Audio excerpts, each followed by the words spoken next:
big city is very advantageous, especially if I were younger. When I was younger, I lived downtown. I love downtown.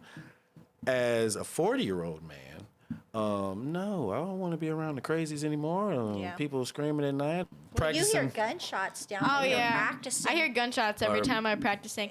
Yeah, in the areas that we practice at. For softball. Strippers and stuff like that. Yeah, Yeah. I don't have to deal with none of that. Well, I mean, every girl in my school dresses like a stripper, so. Well, I don't know. Again, the things are very different from when I grew up. No, yeah, and they don't get like, they're not like, you don't have to go to detention or anything. They just get to wear it. I'm like, What do they get to wear? I'm curious. What is two tops and the tiny like little like shorts, like the little shorts. So when I was in school, there was no midriff. That's what it was called. It was if she wore something that revealed her legs, it couldn't go past the top of her knee. There was no spaghetti strap. There was none of that. All these were against the rules. So are you telling me that all of this is now legal in school? And plus less? People wear corsets, just the corset, and then they wear like the little like shorts.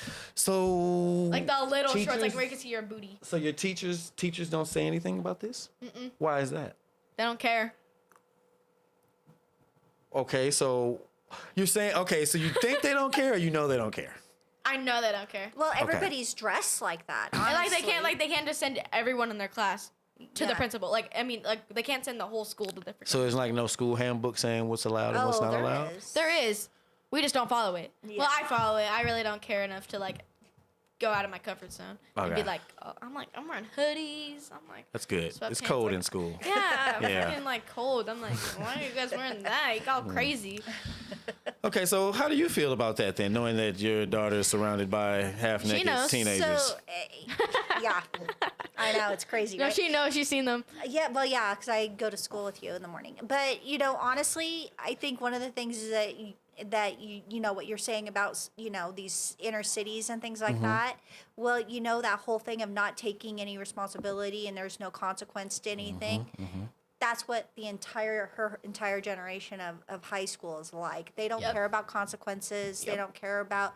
They will do whatever they want, when they want, where they want. Interesting. There's none of that, and there's kids. I'm not No saying shame? There's no shame in it. Actually, they're actually really proud of it. What? Yeah. Yeah. Actually, yeah, they will. They'll brag about it, girls and boys.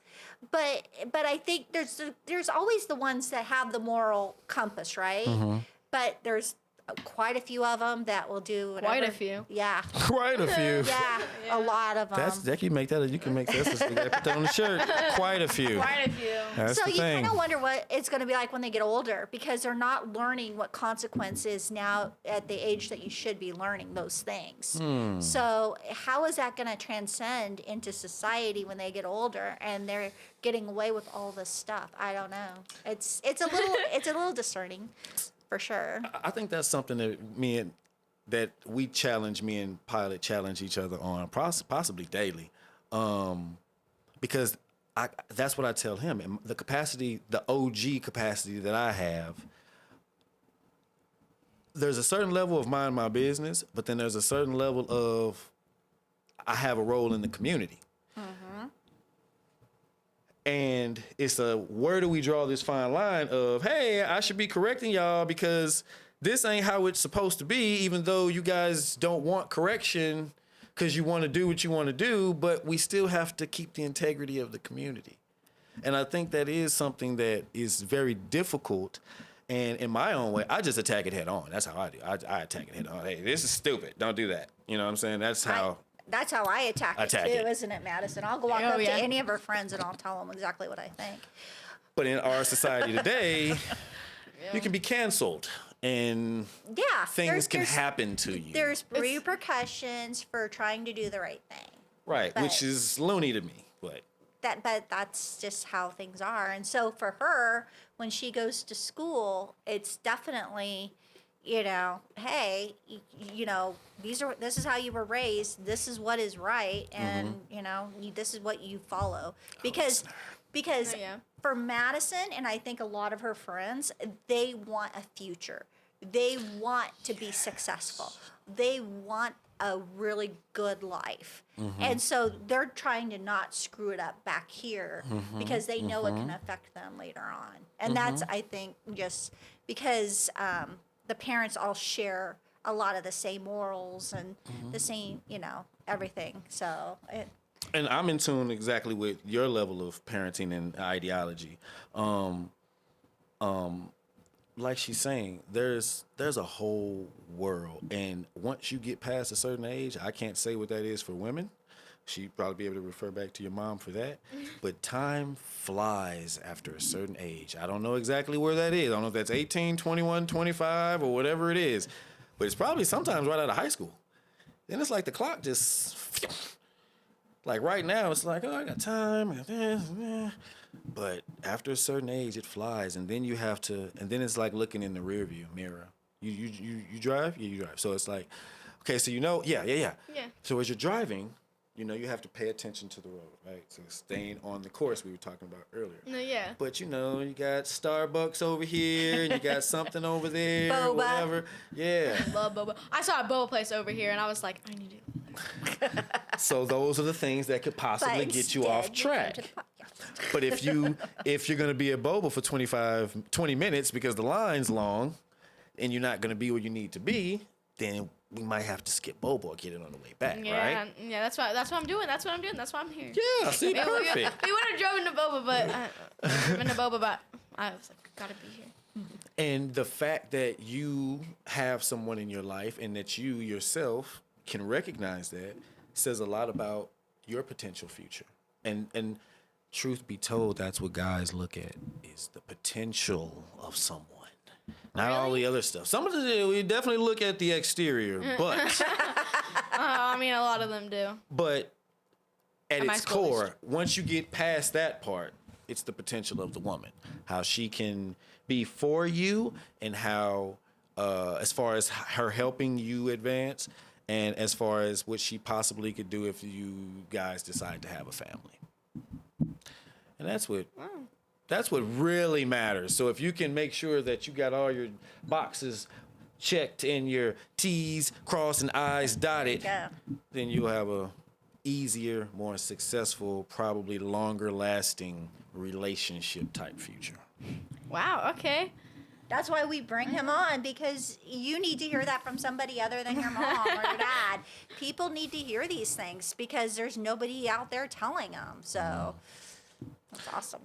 The half-naked girls, they're going to be very upset with themselves later. Yeah. Very, very upset with themselves. So, how did you become an artist and repertoire? Oh, so that's the artist and repertoire. I hope I said that word right. Yeah, you said the word right. Yes! Let's go. It's a title, though. So, and that goes back. So you deal with the artist, and their repertoire is their catalog. So the catalog is the music that they make. Oh, okay. So that's what A&R stands for. Correct. Artist and repertoire. I never knew that. Right. Exactly. So we're learning.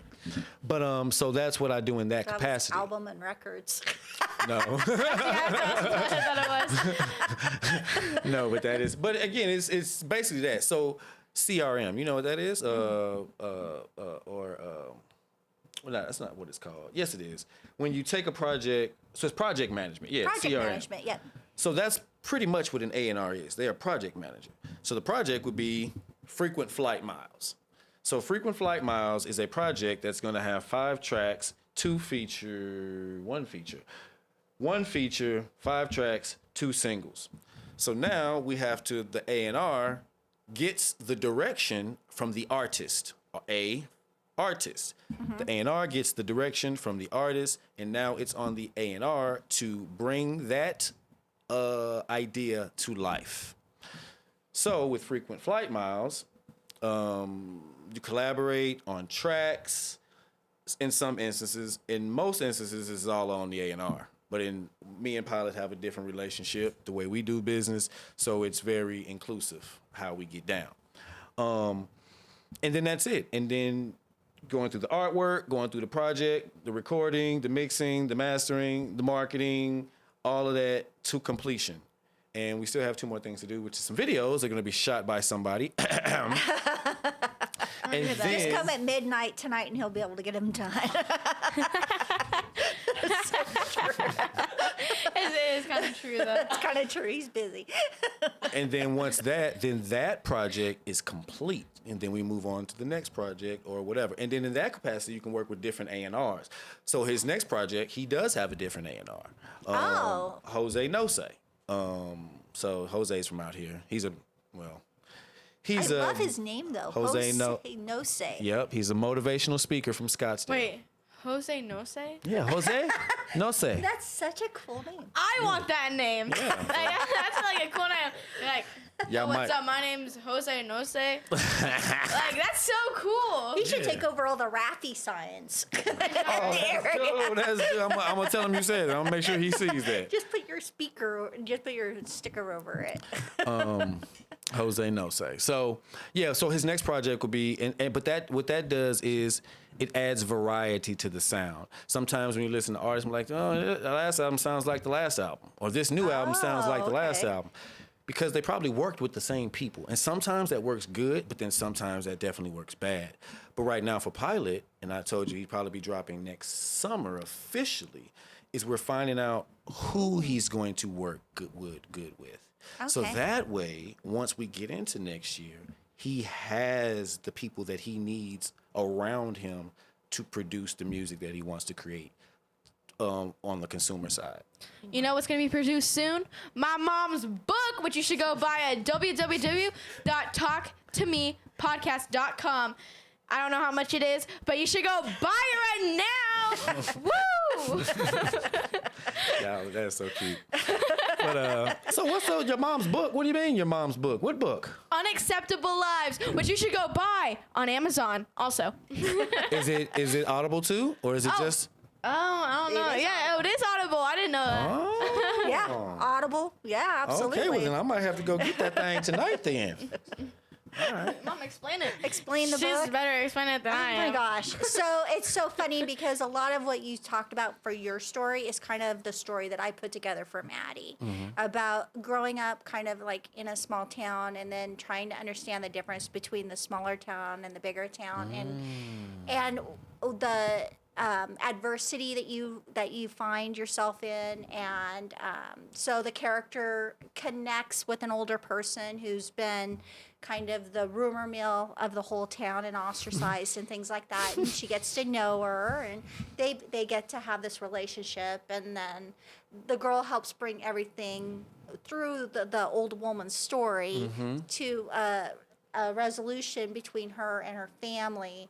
So it's all about like little things that can happen to people throughout their lives and kind of how I would view them and how I'd want Maddie to view them and get through them, so that she'll always have my voice no matter where she's at. No, that sounds eerily, ironically interesting.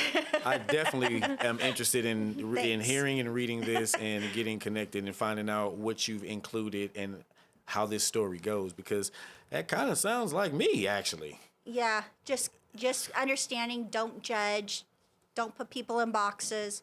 Let them be who they're going to be. I mean, you're talking about Pilot. You're talking about bringing in other A&R people for him to work with. That's exactly the message that book is. It's about taking in and accepting people for the way they are and who they are, and quit judging them.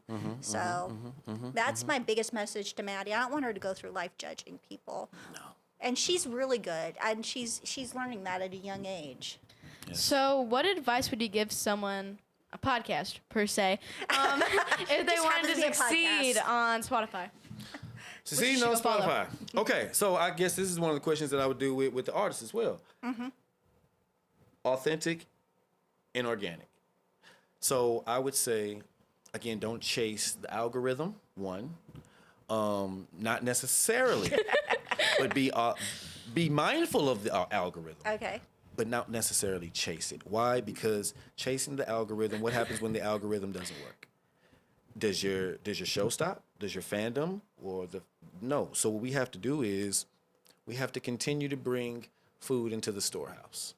We have to continue to bring food into the storehouse. We cannot take a day off, because the day we take a day off is the day that something bad happens and we don't have what we need, right? So what we have to do is continue to work hard. Joe Blow's taking a break. They paid somebody to go do something. Good for them. Continue to do what you've been doing day in and day out, and that success will come. Okay. Oh, okay. Oh my God, this is a long question, Josh. Okay, I need my phone for this one. We're not afraid to talk about anything on this podcast. That's true. I mean, yeah, that's true. Yeah. That's really true. What are certain things that you think a mom and daughter should talk about that is important to the audience and doesn't get spoken about often?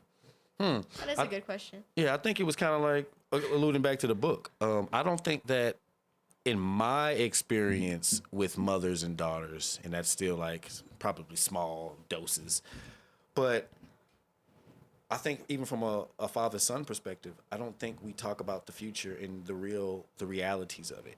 I think everything's still Disney books, right? Disney fantasies and Disney fairy tales, like the dragon's gonna be slayed and he's gonna climb up her hair to the top of the tower and then they're gonna live happily ever after with the dog. Okay, that was 4 different Disney that I could think of. Yeah, right. Oh, yeah. Right. It's all like the same story at this point. But the reality is her hair might not be that long and you might have to blow up the side of the building to get her down. And that's reality, but we don't talk about that part. And then once we see that, sometimes that affects our future because it's not what we pictured. Because we didn't know what reality was. And so with you guys and even with the book, I think that that's what I think parents being parents and the children being the students of the parents so that they can go forth and have that voice and that understanding of what the world is so they can navigate the world. Yeah. Yeah. And it's only going to get tougher. It's not like it, and things are going to get any easier for kids. I mean, because there's still so much change. I mean, just like in our generation, how much has changed? Like, A ton. I mean, what, computer? Yeah. And now you have it on your phone. I mean, literally, there's a Big lot. computers. Yeah. Cell huge. phones. I had a pager. Pagers, yeah, we had Yeah. pagers. We didn't have cell phones, so yeah, it's I don't know crazy. that. So Yeah. with AI and all this other stuff, it's like things are just changing even faster for them. So their future, they really need to have an idea of what they want to do for their Right. future and what future they want. It's like we had to sneak to get information, but the information for them is just there. There, Yeah, but it's they don't use it. But it's there. Wait, what do you mean? Okay, that's confusing. What do you mean by that? Okay, so most people that I've witnessed, you'll hand them a flyer and they'll say, "What's this?" Well, I just handed you a flyer and it has words on it, and if you just read the words on the flyer, you'll know exactly what this is because I spent money on making this flyer that I wanted you to get the information off of, but you asked me what it was when I handed it to you, and it has words on it. I don't understand that. Oh, okay. That's you don't No, think that's goofy? No, yeah, that is goofy. I'm just like wondering, who does that? Like, I'm like, People, I don't, like, just regular people. regular people, or it'll be like I'm lost right now. Like, I feel like I'm one of those people who's like, what? I'm lost right now. you can be a little lost. You have an excuse, but the thing is, as far as experience, the thing is, people. It's like going back to the no consequence. People don't take the world serious anymore. So within not taking the world serious, like I said, it's if I wanted to be a professional baseball player, Okay. when I was coming up, you had to know somebody that knew somebody that knew somebody, or you had to be super, super, super off the charts, right? Today, you can have a huddle. You can look up the recruiter at the whatever university that you want to go up and get his email. And people aren't getting recruited. You can just Google the recruiter. yeah. It's the information is there, but we don't even use yeah. it. We don't even use it. You know what we're doing? TikTok, which That's you should what go we're follow. Talk to Me, the podcast. TikTok. And Instagram, Talk to Me, the podcast. that's- Spotify, Apple and Google Talk2Me, and go to the website www.talk2mepodcast.com. Oh yeah, where you can go buy my mom's amazing book, Unacceptable Lives. Good promo. I'm getting better at that. I mean, the www is getting me messed up. www. So, what's your relationship with your parents? Oh, so I come from a somewhat single parent, almost household. So, what's your relationship with your parents or parent? So I was a military brat. So I've been all over the world. I've got to see things. I spoke German as a child. Wow. I don't know it anymore, but I spoke German as a child. That's a hard language. Yeah, sprechen Sie Deutsch. But it was good. So going back to back then, I was made to read. I was reading novels by the time I was 5. So from a learning standpoint, it was great. I lived a middle class type lifestyle, not upper middle class, but like just middle class, right? And so, but being from St. Louis, my grandmother, she lived in a not so middle class area, right? Mm-hmm. So I got to experience both aspects of it and have humility for where I was, and as well as understanding where other people came from. So for me, in that capacity, being a military brat, being able to travel, playing sports, my upbringing, I thought, and my relationship with my parents was pretty good. Yeah, pretty good. Did Probably they as good as support the music career choice? Actually, no. So that was I could see where parents might have an issue with that. No. Just the perception back then was different than what it is today for people that are going in that industry. So he didn't, Sydney. He was in like a male band and stuff like that. So he understood. Beatrice just looked at it as a reason to be out the house, which it was, but it was still, it was money. But I don't know. She looked at it as a pipe dream, and in totality, it wasn't, but it was, because again, I didn't have the resource to get me there. It was a dream. Had I had the resource, then it wouldn't have been that pipe dream. So you needed a peyote. I needed a peyote. Yes, I needed a peyote. But unfortunately, I didn't have that. Now, what I did have, like I said, was people around me at the time that didn't mind me being around. Yeah. NFL players, all types of level of entertainers, comedians, all of that. So like I said, I was just able to sit back and look at all that, but and to gain that knowledge. But no, that was not. I used to come in at 6 o'clock in the morning. So if it was a weekend, and that was something that Beatrice, she wasn't with it, I would leave at 6 p.m., it wouldn't come back home to 6 a.m. Oh, wow. And so she couldn't understand what job I was at that required me to come home at 6 in the morning. She couldn't fathom it. But it was. You might have an 8 to 12 event. Yeah. And then you might have an after hours event that started at 12, that in the Midwest, things didn't shut down until they didn't. Yeah. They didn't. So I know. Yeah, they didn't shut down. Yeah, so, there's no shutting down. So you saw the sunrise. Right. So that's when we would come home. It's when the sun came up. Yeah. And then you do the same thing on Saturday. Yeah. And then, that was the lifestyle. So that's what she didn't like. She didn't like that. So, Maddie, do you understand how he took this opportunity as a young child, and he had the interest in everything, but how he sat back and kind of just absorbed all of it? That's what I want you to do with this podcast. I want you to learn from Josh. I want you to learn from Pilot. I want you to learn from Peyote.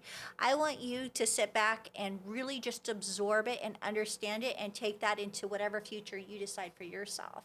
Because there will be lessons in it in every aspect of your life. That's what I want for you. Just like now, me and Pilot, we talked about coming in today. Yeah, that's nice too. It's certain levels of etiquette that also go with doing TV, because you guys effectively are doing TV. This might be YouTube, but you're still doing TV. right? So conversation is always with the interview and the interviewee. That's where it is. Camera is not there Right. unless you're addressing the audience.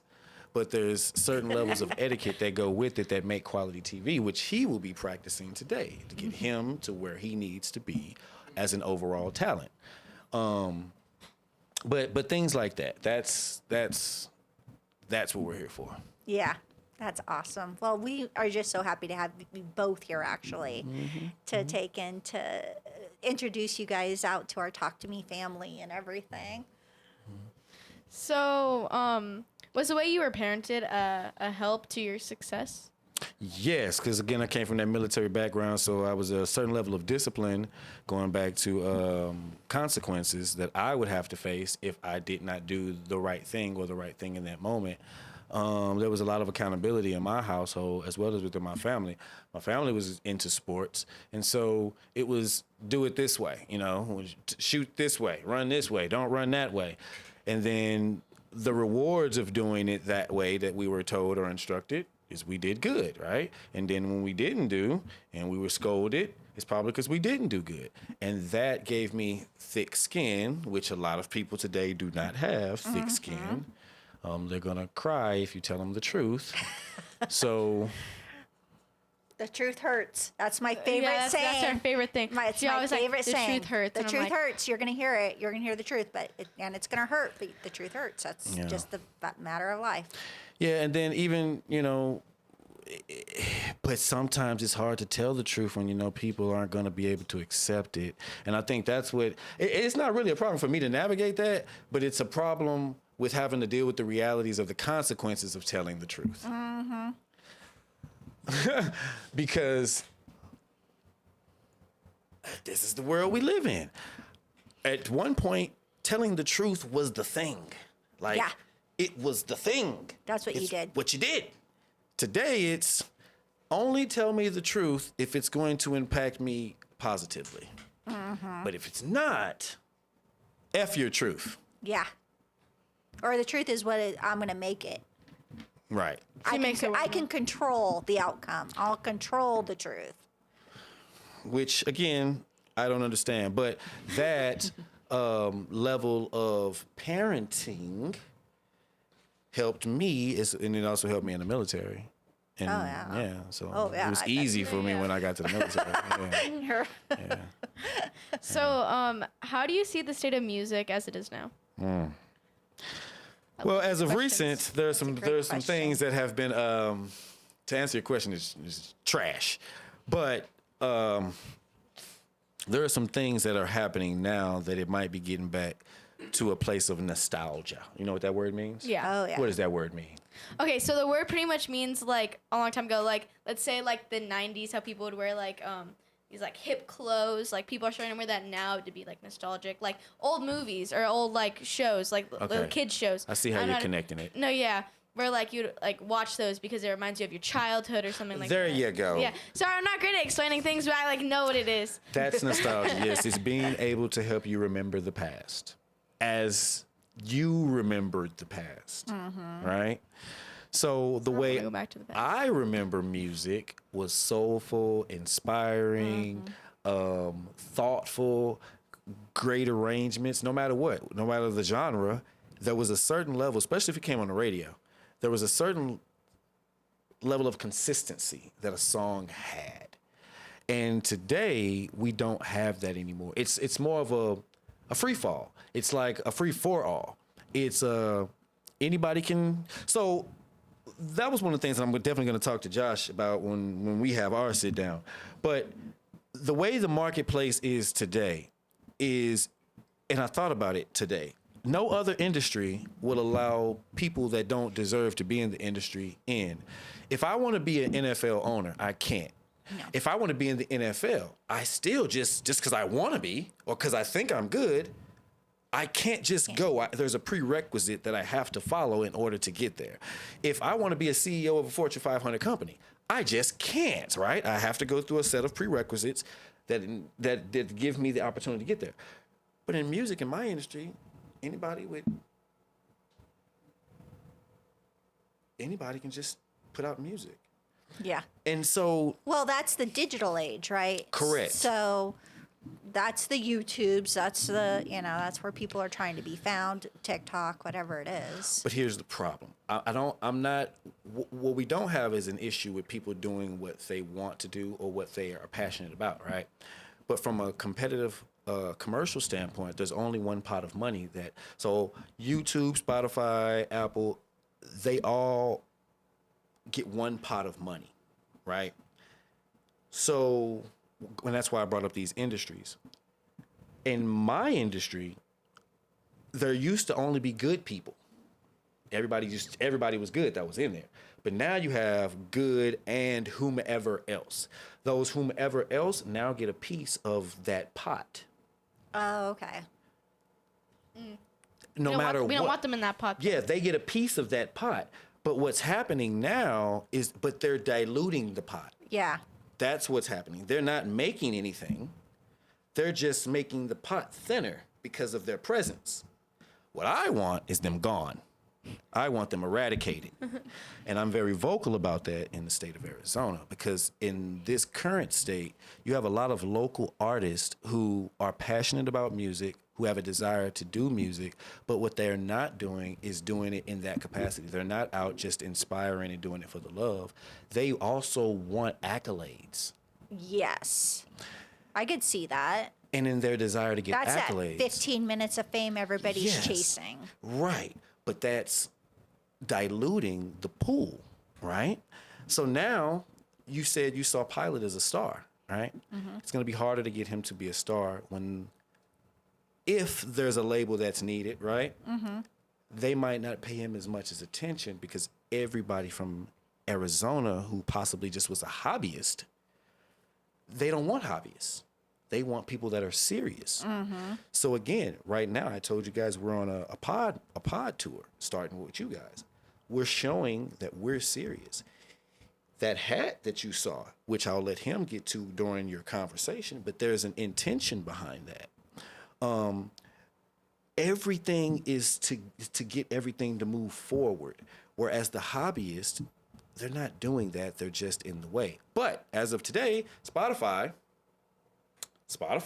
Which you should go follow. Talk2Me, also Apple what's and coming. Google. And please go follow us on Instagram and TikTok at Talk2Me, the podcast. And go buy my mom's book on Amazon, Unacceptable Lives, and our website, www.talktomepodcast.com. www. I say it too fast, guys. I'm not trying to get through. You good. She's like that car commercial. This is not the. Now you can be a good voiceover artist at some point. I can see that. Just talking and doing commercials and buy new Dove body deodorant. Buy new Dove body deodorant right now. Yeah, I can Go buy it. Yeah, you're gonna be able to do it later on. Watch, I promise Yeah. you. But what was I? Spotify. So Spotify. What's going on? with Spotify, as of today, has now put a cap or a prerequisite. You have to get X amount of streams before you can even start diluting the pool. Oh, okay. So because of that, they're know not that. going to put in the effort. So now they're not going to matter. So now you can stay there and do your crap. Yeah. Because now you're not interfering with the people that are serious. That really are using it. And then they're going to put a hobbyist title on some artists, and they're going to put a pro title Wow. on other artists, so that now when you go to okay, I want to find something new from somebody that's a good artist. If you want, you can shift through the hobbyists. There might be something good there, right? But if I just want the goods, I'm going to the goods. And for me, being in a service-based business, I want people that, like when you said what you said about Pilot, that's what I want. Those are the type of artists. Those are the type of people. We talk all the time about his brand and not going off brand, staying on brand, or elevating the brand. Like he showed me something today that he sent me. He's elevating his brand, and and this is every day. So those are the type of people that will be successful, while the hobbyists can just go be hobbyists, and then I don't have to worry about them no more. But yeah, I'm. That goes back to the particular thing. So do you too. think the other platforms are going to follow in Spotify's Deezer's already on it. Apple's probably going to be the last. It's just like with their phones, they're the last to do everything. I know. Yeah. It's like, how do they have so much damn money? Their phone's been the same damn phone. And it's like, it goes up $1,000 every time it comes out. But it's the same damn phone I had the time before. Yeah. And then they give you updates so that you have to get the same damn new phone. Exactly. Right. Yeah, that old. Yeah, old, I don't get the whole Apple thing, but I'm an iPhone user, so I shouldn't complain. Right. But that's You're gonna shut off your phone, Mom. I know, But again, it's a good model though. It's customer loyalty. You're loyal, so you're gonna get the phone, and you want your stuff to be blue and not green when you send text messages. Yeah. So because of that social currency, you have an iPhone. Because if it weren't for a social currency, you'd have the most inexpensive phone that you could have. But since there's a certain level of I guess, mystique that comes with that Apple that's on the back, you know. Well, I mean, I had like the crappiest phone ever. Like they got me like the 50, no, not even that flip. It was like a $50. No, it was not. It was a $50 phone that you could probably get at like any store ever. Right. Probably like Dollar Tree could probably get it for like, it was so bad. I would turn it on and then it would turn itself off because it was like, I'm not going to work for you today. I would try and call somebody and it'd be like, nope, sorry, not today. That was I would definitely text somebody and it wouldn't go through. I was like, and it was a big phone. It wasn't like it was like this small. It was like this big and like this long. I was like, why am I holding this? And I was like in 4th grade and I was like, if I get kidnapped right now, my phone wouldn't even be able to call like anybody. Right. It wouldn't even turn on. Right. But now, it's okay. Yeah. Yeah. But like. Yeah, she gets the better phones.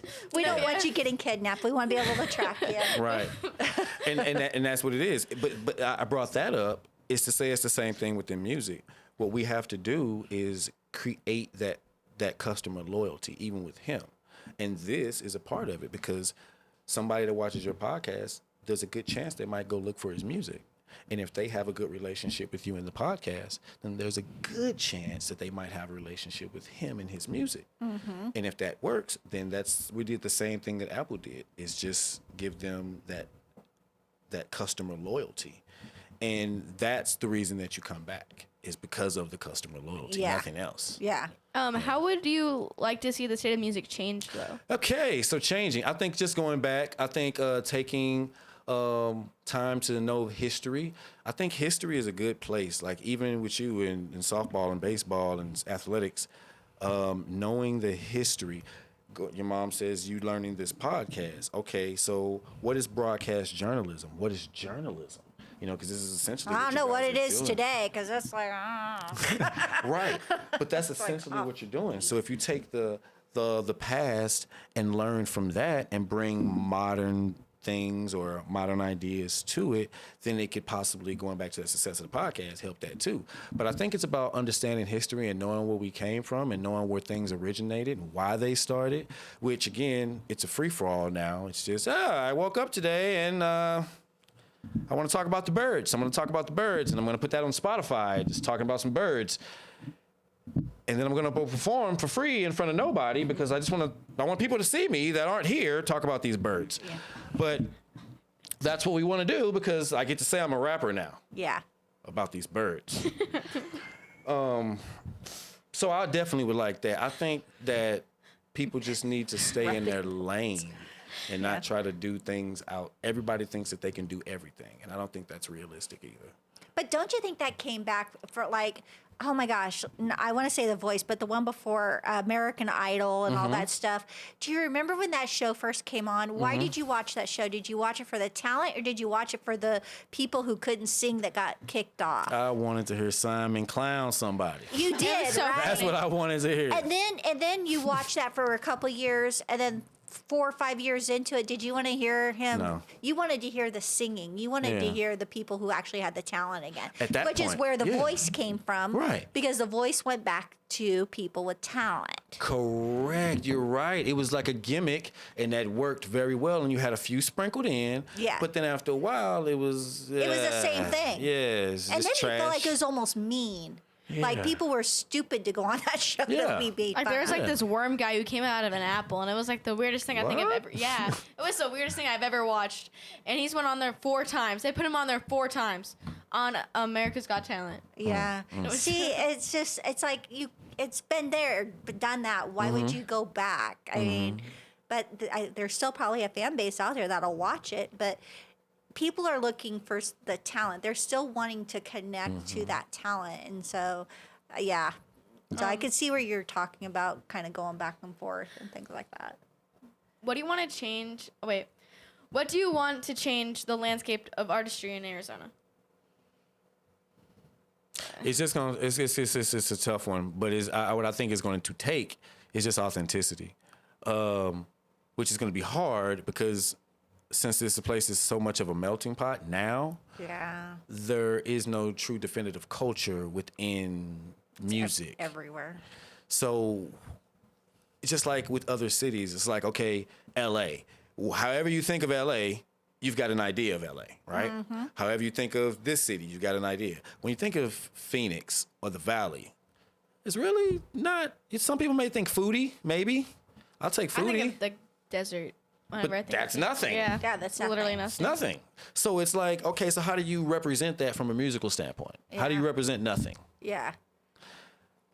It's something. But something. Yeah. So that's another way where Pilot comes in. We just had a discussion about kinging, checkers. You know, checker, you get to the end and you can get king, right? Yeah. King, Yeah. right? So it's like we're playing this check. We don't play checkers, we play chess. But if we were playing checkers, I love checkers. right? You play chess too. I play chess too, but I like checkers.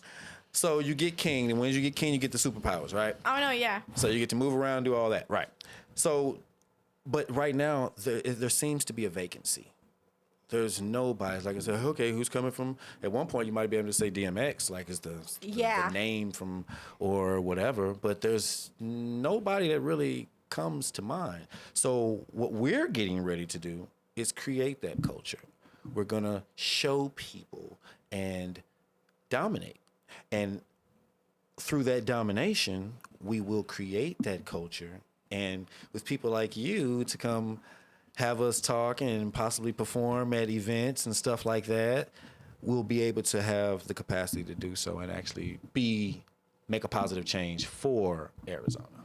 Okay. So are you looking for talent only in Arizona? Are you looking for talent elsewhere and bringing them to Arizona? I mean, how do you find your talent? So my main hub is Arizona. The Valley is the hub. But no, I have artists from St. Louis, as well as here. Now, they can be from anywhere, but so I deal with not beginner, but like intermediate to advanced, so to speak. So from a resource standpoint, it's going to be easier for them to be closer to wherever I'm at. So I have a 5-hour radius so I can get to LA, Vegas, San Diego, Albuquerque, El Paso. St. Louis talent is talent that I already had. So that's there. But as far as going forward until everything elevates, until we get one of those guys to that superstar level, resource-wise, I have this 5-hour radius. Okay. Okay. So, sadly, we're going to have to wrap this up. But what is something that you would like to leave the audience with? Like Something I would like to leave the audience with. Well, one, continue to watch the Talk to Me podcast. Woo! Go follow us on Instagram and TikTok at Talk to Me the podcast, and go follow us on Spotify, Apple, and Google at Talk2Me. And please go buy my mom's book, Unacceptable Lives, on our website www.talktomepodcast.com. And I guess the other thing I would say is just live your life, but be realistic. Set goals so that you can also be realistic, and then find someone that you can have as a mentor. Whomever that is, find that person, because that person will help you get to where you're trying to be if you let them. I already found my mentor. I love that. That is great advice. I love that advice. Well, I'm sorry, Peyote, but you're gonna have to get out of here. I gotta go. I know. She's kicking me out. Thank you so much for joining us today, and thank you guys for tuning in. We love all of you guys, and we hope you guys have a great rest of your day. Peace. Keep sharing the love. Bow. Bye. Bow.